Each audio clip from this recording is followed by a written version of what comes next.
Well, hello, everybody, and welcome to the Empower Half Hour. I am Bradley W. Skinner coming to you from Southwest Wyoming. And I am Darren Peppard, coming to you from the worldwide headquarters of Road to Awesome.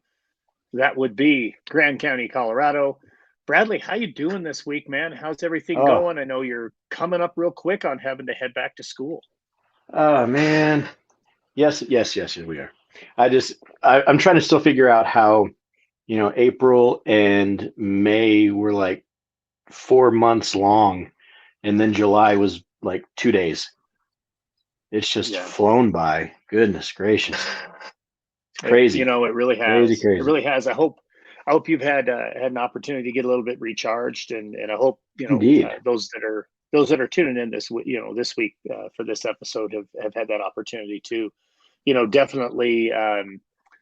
It's been a rapid summer, and now we start to turn our attention towards getting ready for a school year to launch, and perfect timing for our third of the three amigos to join in. Frank, welcome. What's happening, brothers? Just living life and loving it. Have you guys been watching? Checking out the Olympics? Yeah, here and there I have been. I've really been enjoying the fact that there are some sports in the Olympics this year that I didn't even know were a thing. Yeah. I know, U.S. team, we just won 3-on-3 women's basketball. I didn't know the 3-on-3 basketball was an event. Yeah, I mean, I go down the list every year to see if there is any possibility I could still, but there isn't. They have surfing and skateboarding this year, though. That's true, they do. The skateboarding was awesome. Holy cow, that was so cool. 2 13-year-old girls won. It's amazing. It's pretty crazy. I found it amazing the other morning, Bradley. You mentioned that, and I turned on the Olympics. I think it was Monday morning, and sitting drinking my coffee, and it's 3-on-3 basketball. And I didn't know we had 3-on-3 basketball in the Olympics this year, and I'm kind of like, well, what's going on here? This looks like it's half court. I mean, what? It took me back. Honestly, it took me back to the times when I was a kid, and I even then wouldn't have had a chance to be an Olympian. But are we going to next? Because I'd love to see them do this. Let's put in 21. And tips are included and all that kind of stuff. Because that's an Olympic sport I could get behind. But congratulations to the U.S. women for winning 3-on-3 basketball. That's pretty fantastic. Yeah. So the fun thing, the reason I mention that is because when I see some of these sports and other events like goal ball and netball and whatever other different events they are, having not known them, taking some time to sit and watch them, I didn't realize, I was like, wow, I needed this in my life. This is so fun to watch. And very similar to our guest that we have today, that once I met this guest and started, following him on social media and seeing the great work he's doing, I didn't realize just how much I needed him in my life, just like some of these Olympic events. So let's bring him on in here. Let's give a nice warm welcome to Matthew J Bowerman. Welcome, sir. Hi, everybody. Thank you so much for having me. I really appreciate it. We're glad you are with us. So tell our guests, any of our viewers here, a little bit about yourself, where you're coming from, what you do. And, Absolutely. Thank you so much. So I'm coming straight out of Maryland. I'm in Rockville, Maryland, in Montgomery County Public School System. I live about an hour from here, just north of Frederick, Maryland, in a lovely little area where there's lots of water and lots of woods with my family. I'm married. I have 6 kids. Very, very, very blessed there. And I am a school administrator. I'm an assistant principal here in Rockville. And I've been here this coming school year will be my 4th year here. And I did a year also as an AP at a middle school where I worked prior to that as a teacher, special education and English and theater. I guess I've been in education 25 years now, middle school, high school, college, and now working in the elementary world. Awesome. Love that English and theater. There we go. Yeah, there's a guy right after Bradley's heart right there getting that theater. That's fantastic. Yeah,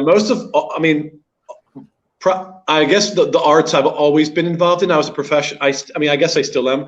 I was a professional actor, singer, dancer, off Broadway, touring the country, film and TV, like I guess most of my life. And then I ran that parallel course while I was an educator. I was a theater professor and theater and dance and musical theater teacher for most of my career. Now I mostly work in film and TV when I do it, and still do some screenwriting, some playwriting, and some things like that. But yeah, much love for the arts. Awesome. Love it. Very That's good. Fantastic. So tell us a little bit about the resume. Love the resume. Yes, See, absolutely. No, thank you. So as we're talking about things that you're doing, tell us a little bit about, as you're getting ready for this new school year, what are you guys doing a little bit differently at your school that you're really excited about? Well, one of the things we're talking about, and we're looking a lot right now, literally the last several hours today, all day yesterday, we're looking at a lot of data. And I tend in my work, even though I'm an instructional coach, like many administrators are, I'm heavy duty on the love and the authentic relationship building aspects of the work. And so I spend a lot of time forward facing in my communities, out in the community, spending a lot of time at community events, going out and doing things with the families and the kids, and really working on the success of the school. I think academically and social emotionally from that place first, in terms of that relationship focus, and really loving the kids and families to success. And so a lot of the work, and maybe I'll chat about this a little later too, but it's a big focus of my book that's coming out, Heart Leader, but is really all about this notion that stories are the critical focus, and we get so tied down in assessments, classroom, district, external measures, assessments, diagnostics, that like everybody forgets about the human factor, that the core of all the work we do are people. And specifically, time is short and kids come first. As a good friend of mine has always said to me, that kids, it's all about children at every moment, at every move. And so the data, the work that we're doing this year, we're taking a step back. There's this great book called Street Data that we're kind of applying in some of our work this year, but really looking at it from an origin place. So not just looking at numbers and focusing on classroom or district and external measures, which are, of course, guide a lot of our intervention and support work in schools, anywhere really, but also looking at the whole other factors of that child, the origin, their story, their family's story, and how that really holistically encompasses a bigger picture into their performance, their social emotional health. And so what other factors, what interventions are they getting along with that data? What have they or haven't they gotten? What are the effects of those interventions? Have they been monitored with efficacy?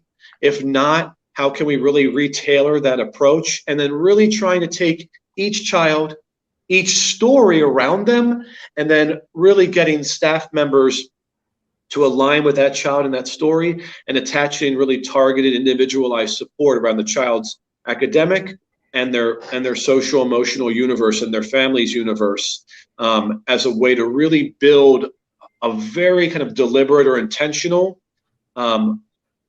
love-based approach that's much deeper with the children from that satellite to that street level in terms of data and in terms of story, in our approach this year to post-pandemic recovery and healing, and just really moving forward in new, stronger, more human ways.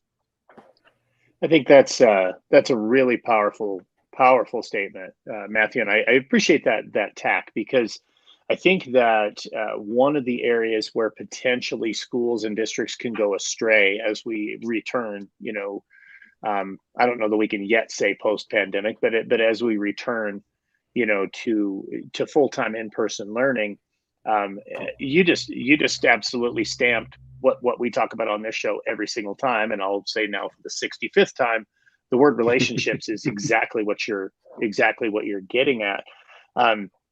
I think that's an area that schools and districts have to focus on right now. We're going to get so caught up in, and it's a phrase I'm kind of tired of hearing about, this whole learning loss concept. Instead, just really focusing on, really getting to their heart and really understanding their story. I think that's just such a critical piece. So congratulations to you guys for putting that as the focus of your work. I think that is absolutely critical. Thank you. Thank you. Well, it's definitely at the heart of my community and our,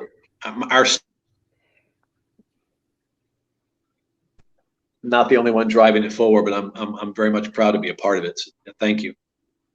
Yeah, absolutely. Definitely a critical element without question. What are you looking at? I mean, so as you're talking about this, I'm assuming at this point your teachers haven't yet come back. Is that correct?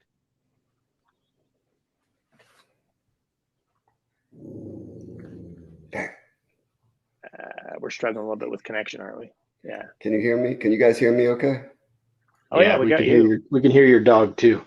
He sees a dog. Literally, the dog he sees is a block away out the window. It's amazing. Or hears or smells. Yeah. Not sure. Yeah. Sounds like Matthew's school's firewall might be blocking him a little bit right now. Potentially. So let me ask this question, Frank, of you. Yeah, hey, look at that. Yeah, Frank. So I know your wife's group has got to be getting ready to go back to school. So while we're waiting on Matthew to come back in, similar conversations with her district, different type of conversations. What's she got going on?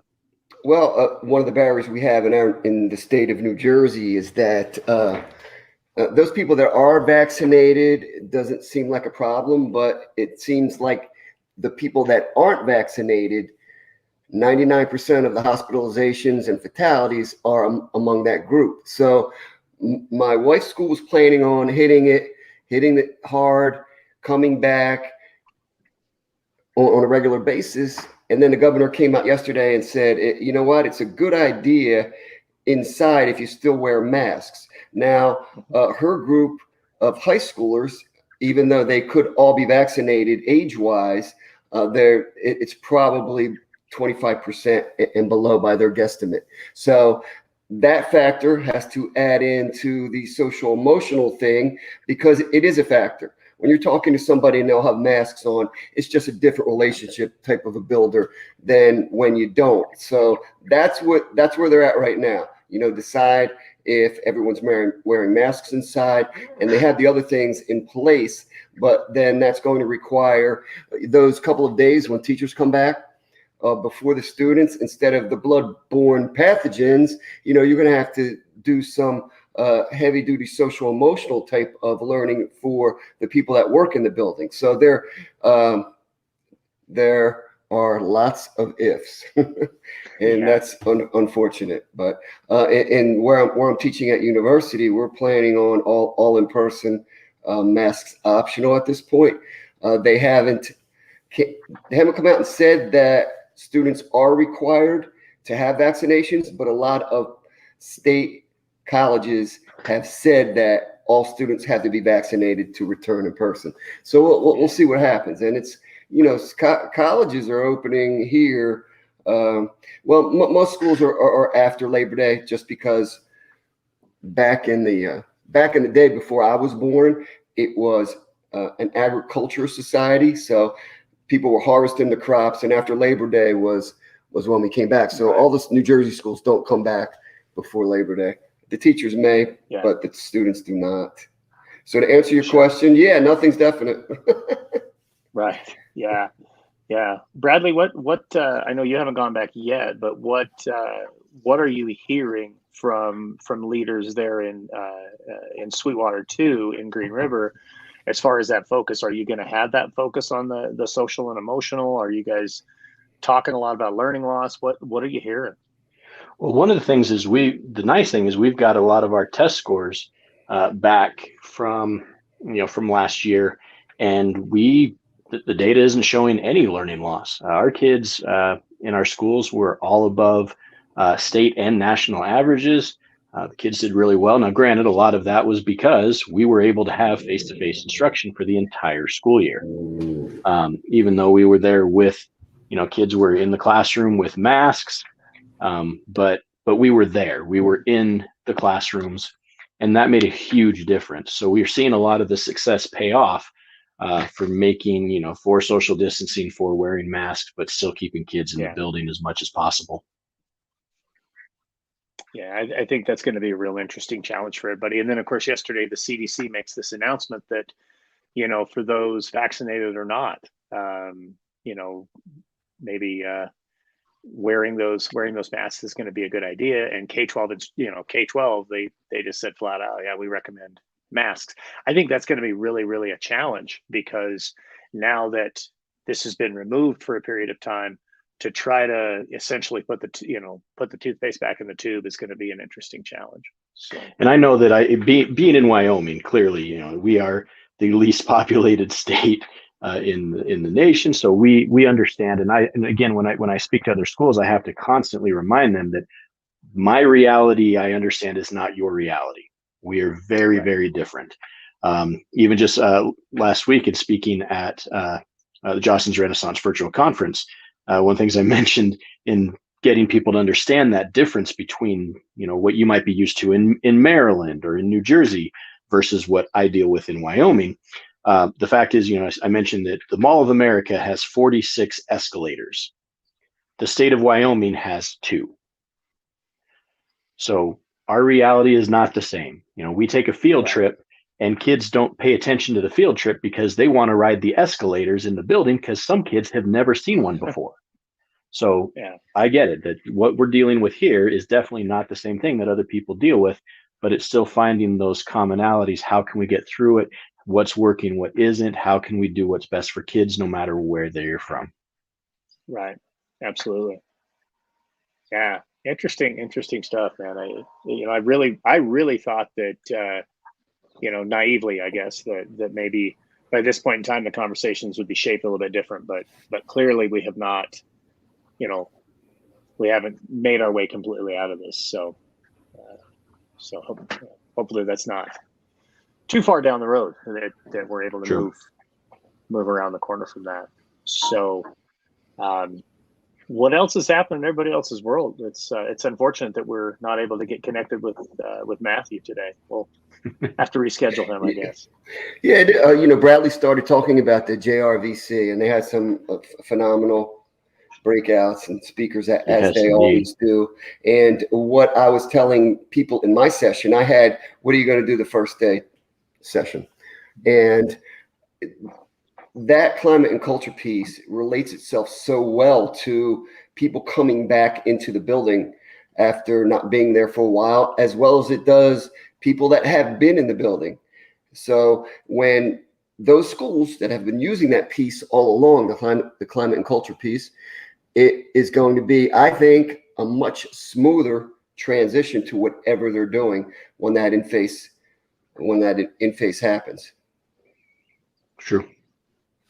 Oh, absolutely. I think, probably the schools in the districts that were the most successful through this last 16 months were those who had already invested and really done the work to build those positive cultures and climates, and really leaned on relationships as opposed to just leaning on, a test or, a curriculum map or something like that. Those things are important. Don't get me wrong. I don't, think that they're irrelevant, but at the same time, it all begins with relationships. Matthew was talking about that it always comes back to, hey, we've got him live for a second here. That's awesome.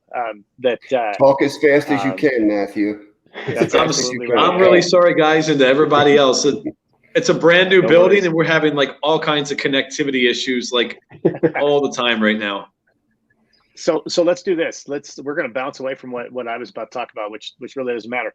Let's go to you. Tell us about your book. Tell us a little bit about kind of the premise behind it. Yeah. Your story that got you to Codebreaker, the whole bit. Sure, I'd love to. I'll try to talk in sound bites in case I just blow the whole thing and the whole place comes crashing down. So it's through Codebreaker. Much love to Codebreaker and Brian Espinal and Daphne McMenemy, because they were instrumental in giving me the chance. The book's called Heart Leader. It's going to be coming out in the fall. And really, from the moment students show up, it's all about authentic love and all about authentic relationships. So the book it's part memoir. It's part memoir and part field guide for K-12 educators. people who are leaders, pursuing leadership, interested in leadership. I've always been one who's kind of been identified and also kind of led from wearing my heart on my sleeve in my leadership work. And it's what kind of gave birth to me being called the heart leader and being kind of going with this heart leader concept that, love as a premise, as a philosophy, as a mission, and as instructional and intervention tools can truly be operationalized in schools at a very honest and very authentic level. And so the book explores my origins, my stories, how they led into my journey here, and then takes educators on a journey kind of through the heart and how one can use heart leading, or what I also call love leading in the book, to empower students, prioritize parents, and create deep community relationships all through staff and the engagement work that happens there. And there are all kinds of different tools I've created that I use in my school and my practices that are also in the book. Emotional walkthroughs, emotional audits of your program from a love leadership kind of heart leader lens. Lots of great resources. And then there's a whole section in the book that I've interviewed a lot of different colleagues and leaders that I work with, mentors, who also believe that, that this is truly needed in our work and in our world just as much as I do. People sometimes have said to me, Matthew, like it's such a valuable and important concept, but love, people hear that and you think schools and children and like they want to kind of maybe step back a little bit. And I'm like, you have to lean into the fire. And if you don't, you miss the opportunity to be forged by it. And I think applying concepts of love, and of course, everybody gives love, receives love in different types of ways. There's different love languages. As a leader that you kind of begin to shape in terms of how you navigate hope, loss, and all the triage work of the pandemics of race and of COVID that we've all been through. And so the book really tries to take one through a lot of different real world, real time ways to apply love leadership and this heart leader mentality and approach to education for all different types of people, wherever it finds them in their educational journeys. Absolutely, that's fantastic. I'm excited about it. I can't wait for it. This will be great. I appreciate it. I'm excited about it. I guess I've been working on it for maybe about 6 years or so, and I'm sure, like all of you are, and so many of our colleagues out there who finally, have just, invested so much in something that you have so many hopes about what it could do to impact children and families and staffs in a positive way. I'm just really psyched about the opportunity to share the approach with others, and hope that it'll have a positive impact on them. A big part of it came out of a mentor of mine that loved me to life, that brought me from a dark place to a place of light, kind of in that way. And it was a big part of her and why I got into the work that we are all in. And part of the book, the intro of the book, starts with her and my first experiences with her and as an educator, and how she was so in love with the work and how it helped me fall so much in love with it and finding myself in it. And then from that place, growing to really love and appreciate and find my own self-worth and value, learning how to really, kind of hone that and helping other people, other adults, other children, cultivate and empower their own love, their own self-worth for themselves, and then rippling that out to other people, and then how we can use that work to impact communities, in partnership, impact families with deep relationships, and working through a lot of the different things that, for example, communities of color and indigenous families have experienced through marginalization in Western education, and then really trying to bring staff into this approach as well. So I'm really excited about it. That's fantastic. Yeah, absolutely. Love it. Yeah, there's definitely a clear level of passion with you with that. So I'm confident that that will come through in the book, and certainly, you're getting a great platform, being able to work with Codebreaker, with Brian and Daphne. They'll definitely help to harness and release that passion that's connected to that work. So definitely looking forward to getting an opportunity to read that book. Thank you so much. I'm grateful. Thank you. And we talked about how fast this goes. I mean, we have flown through another amazing half hour. So we'll jump right into our final thoughts here. And I'm going to go first because I don't really have a final thought. I have more of a geek moment right here, Matthew, that I've got to ask. So, did you actually get to meet M. Night Shyamalan? I have worked with him on two different movies. That's so awesome. I'm a huge M. Night fan. Yeah, in Split, for example, when the movie opens in the bar scene and Bruce Willis is sitting there, I'm sitting right across from him there in the shot. Yep. And for some reason, that was kind of like a featured extra moment. I mean, fortunately, I've had lines in lots of other film, but he was wonderful. Night was great. I mean, everybody was very kind, and he just said, "I like your look. Come be in this shot." I was like, "Yes, please." So yeah, that was a really fun, brief moment for a great film, but a really nice opportunity. That's awesome. That's all I had for today. I just needed to know that. That's fantastic. Absolutely. Anytime. Yeah. I'll go next, and I don't have a final thought either. So I'm gonna we'll turn this into final questions. So before we came on, and even before Frank was there, so we were talking about Star Wars. So you've got this massive group of films to choose from, and there is not a correct answer. Yes, there actually is, but the entire Star Wars platform. Favorite movie and why? For me, it's Empire. But well, there you go. That's the only correct answer. I grew up obsessed with Star Wars. I'm a child of the 80s.